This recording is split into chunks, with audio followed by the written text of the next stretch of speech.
My rich sister leaned back in her leather chair, swirling her coffee like she always did when she wanted to feel superior, and smirked before casually asking, "So, enjoying your $500 trust fund?" And I laughed at first because I thought it was one of her cruel jokes, but when I said, "What trust fund?" her smile slowly disappeared, and the room fell into an awkward silence that felt heavier than anything I'd ever experienced, because in that moment I realized she wasn't joking at all. She was genuinely confused, and as she started explaining how our parents had set aside money years ago, how it was meant for both of us, how she assumed I had already been living comfortably off mine, my mind raced back through decades of struggle, the nights I skipped meals to pay rent, the jobs I worked back while she traveled the world posting photos from yachts, the times I borrowed money and was made to feel like a burden, the humiliation of being told I was irresponsible while she was praised as the successful one. And suddenly every memory twisted into something darker, something that made my chest ache, because while I was surviving, someone had decided I didn't deserve to know about my own future, and as I demanded answers, she grew defensive, saying she thought I knew, that Mom handled it, that Dad said it was taken care of. Words that meant nothing and everything at the same time, and I drove straight to my parents' house with my hands shaking on the steering wheel, confronting them with a question I never thought I'd have to ask: where was my money? And my mother cried instantly while my father stared at the floor, and between broken explanations and half-truths, I learned the truth I was never supposed to uncover. The trust fund existed, yes, but when I was younger and struggling, they decided to manage it for me, then dipped into it for emergencies, then for my sister's business, then for renovations, all while telling themselves they'd pay it back, except they never did. And by the time I was old enough to ask, it was almost gone, drained quietly while I worked myself to exhaustion believing I had nothing to fall back on, and the betrayal burned deeper than the loss of money because it wasn't just cash that was stolen. It was security, dignity, and trust. And when I confronted my sister, expecting anger or guilt, she surprised me by breaking down, admitting she had no idea how much I'd suffered, how she always believed I was just choosing a simpler life. And for the first time I saw fear in her eyes, not of losing money, but of losing the illusion she'd built about our family. And in the weeks that followed, lawyers confirmed what I already knew in my heart. There was no way to recover what was lost, no dramatic revenge, no sudden justice, just the hard truth and a choice I had to make about who I wanted to be after learning it. And while my sister offered to help, to share, to make things right, I realized something unexpected. I had already built a life without the trust fund they thought defined me. I had survived without the safety net everyone assumed I had, and though the anger still comes in waves, I now carry a different kind of wealth, the knowledge that I made it on my own, and the strength to decide whether forgiveness is worth more than the money that was never really mine to begin with. After the truth came out, nothing in our family felt solid anymore, and the silence that followed was louder than any argument, because now every phone call, every forced smile at dinner, every "how are you doing?" carried the weight of what had been taken from me without my consent, and I found myself replaying my entire life through a new lens, questioning every moment I had blamed myself for struggling, while everyone else seemed so confident that I would figure it out. And the anger I tried to suppress began leaking into places I didn't expect: sleepless nights, sudden tears in grocery store aisles, a bitterness I hated recognizing in my own voice, while my sister started calling more often than she ever had before, her tone no longer smug but careful, almost afraid, as if she was walking through a house with broken glass on the floor, and she kept saying she wanted to help, that she could transfer money, that she could make things right. But every offer felt like salt in the wound, because what I had lost wasn't just a number on paper, it was the chance to make choices without fear, the freedom to fail safely, the knowledge that someone had my back. And when I finally agreed to meet her, we sat across from each other like strangers, and she admitted that growing up she had always believed I was the strong one, the one who didn't need saving, while she was the one our parents worried about. And hearing that broke something inside me, because I realized my strength had been used as an excuse to neglect me. And as she cried, confessing that she had unknowingly benefited from money that was meant for me, I Saw her guilt wasn't performative, it was real and heavy, and for the first time I allowed myself to say out loud how hard my life had been,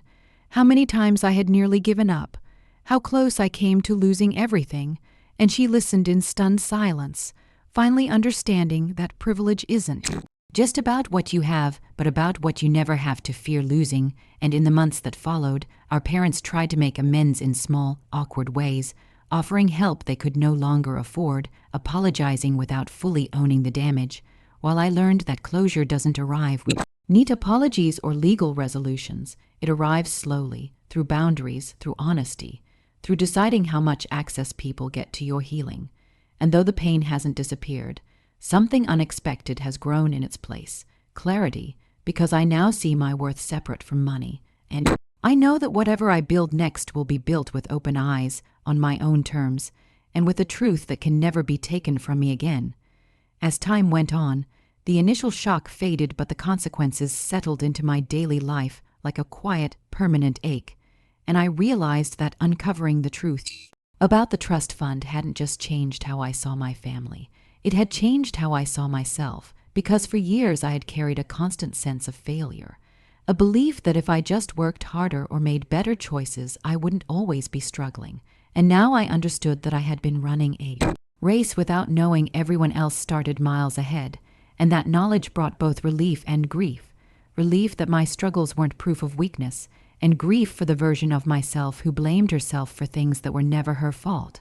And as I began therapy to untangle the emotions, I learned how deeply financial betrayal cuts, how it rewires trust, identity, and even self-worth, and I found myself mourning not just the lost money but the lost possibilities, the education I postponed, the business I never started, the years I stayed in unhealthy situations because I couldn't afford to leave, and these realizations made me angry all over again. But this time the anger was cleaner, sharper, directed not inward but toward the choices that had been made for me without my consent.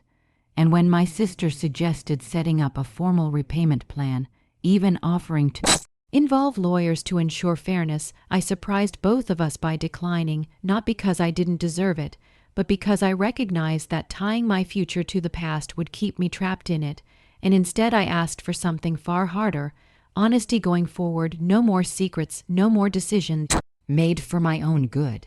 And that request shifted the dynamic in ways money never could, because it forced everyone to confront the pattern that had shaped our family for decades, the pattern of protecting appearances at the expense of truth. And while my parents struggled with this, often slipping into defensiveness or self-pity, I learned to set boundaries without guilt, to leave conversations that minimized my pain, to say, "That's not acceptable." Without explaining myself, and slowly, painfully, my sense of self began to rebuild on a foundation that didn't depend on anyone else's approval or resources.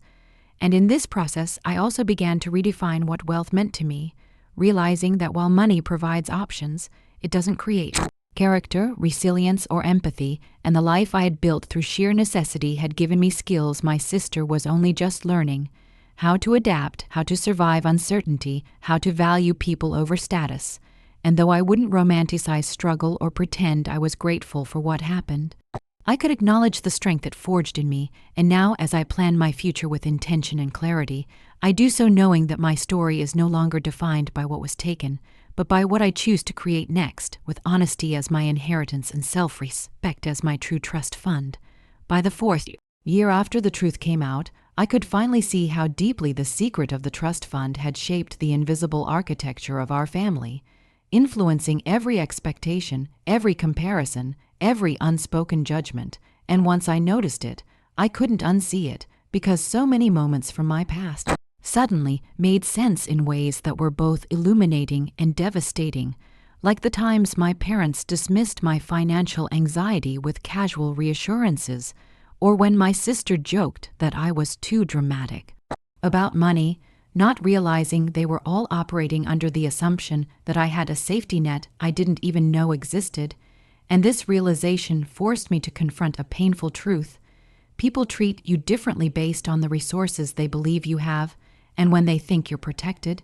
they feel less responsible for the harm they cause. And as this understanding settled in, I stopped seeking validation from my family altogether and started building a circle of support that was chosen, not inherited. People who knew my story in full and didn't minimize it. And with their encouragement, I took risks I had avoided my entire life, not reckless ones, but intentional steps toward a future that reflected my values rather than my fears. And I returned to school part-time, something I had always postponed because it felt irresponsible without financial backup. And every class I passed felt like reclaiming a piece of the future that had been quietly taken from me. And during this time, my sister and I continued to renegotiate our relationship, sometimes progressing, sometimes painfully regressing, because healing isn't linear and guilt has a way of resurfacing in defensive forms, and there were moments when she tried to overcompensate with generosity, offering expensive gifts or experiences, but I learned to decline without resentment, explaining that what I needed was consistency, respect, and transparency,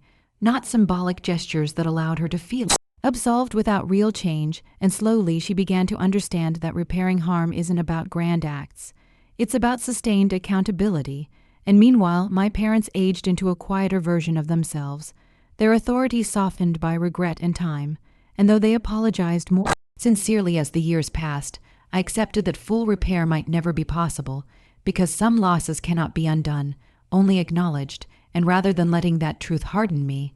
I chose to let it refine me, sharpening my sense of justice, deepening my empathy, and strengthening my resolve to never repeat these patterns if I ever had children of my own. And now, when I think about that moment when my sister casually asked if I was enjoying my trust fund, I no longer feel the sharp sting of humiliation or rage, but a strange gratitude for the question itself, because without it I might have gone on believing a lie about my own worth, measuring myself against standards that were never fair, and today I stand on ground that is finally solid, not because of inherited wealth, but because I know exactly who I am, what I survived, and what I will never again allow to be hidden from me. Years later, when the dust had settled and the story of the trust fund no longer dominated every conversation or sleepless night, I realized that the most profound change hadn't happened in my bank account or even in my family relationships, but inside me, because somewhere along the way I stopped living as if I were waiting for permission to feel secure, and that shift was subtle at first. Small decisions made without asking for reassurance, choices guided by instinct rather than fear. But over time, it reshaped my entire life, and I began to notice how often I had once minimized myself, how I had stayed quiet in rooms where I deserved a voice, accepted less because I believed that was all I was entitled to, and now, armed with the full truth of what had been hidden from me,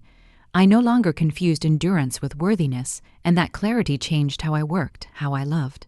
and how I showed up for myself, because I stopped proving that I could survive and started asking what it would look like to actually thrive. And as my career slowly advanced, not through sudden luck or inherited capital, but through persistence and hard-earned confidence, I felt a sense of ownership over my life that money alone could never have given me. And when my sister and I spoke about the past, it was no longer with raw emotion, but with a shared understanding that what happened had altered us both in irreversible ways. Her confronting the discomfort of unearned advantage, and me finally releasing the shame of undeserved struggle. And though our relationship would never be simple or innocent again, it became more honest than it had ever been, stripped of illusions and built on conversations we once avoided. And my parents, now much older and quieter, seemed to understand that the legacy would not be defined by what they accumulated or lost, but by the lessons their children carried forward. And while I couldn't rewrite the past, I could decide what meaning it held,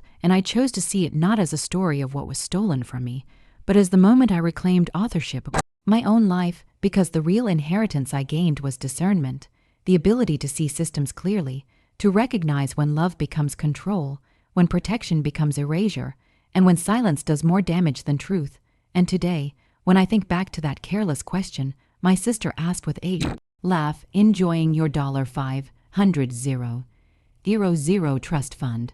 I no longer hear it as an insult or a wound, but as the accidental spark that burned away a lifetime of lies and lit the path toward a future that belongs fully, undeniably, and finally to me.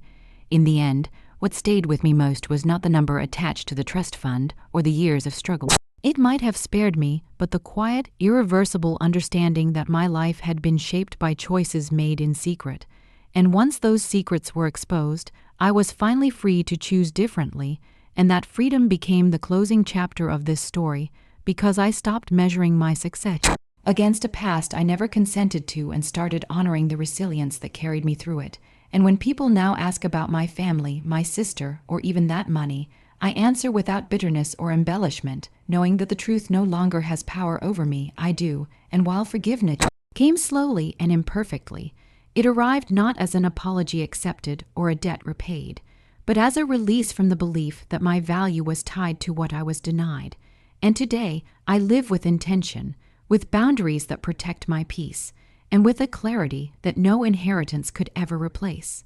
Because the greatest wealth I possess is not hidden in a trust or lost to time, but earned through survival, self-respect, and the courage to face a truth that could have broken me, and instead became the foundation of a life I now stand in fully, without shame, without illusion, and without ever needing to ask again what was meant for me.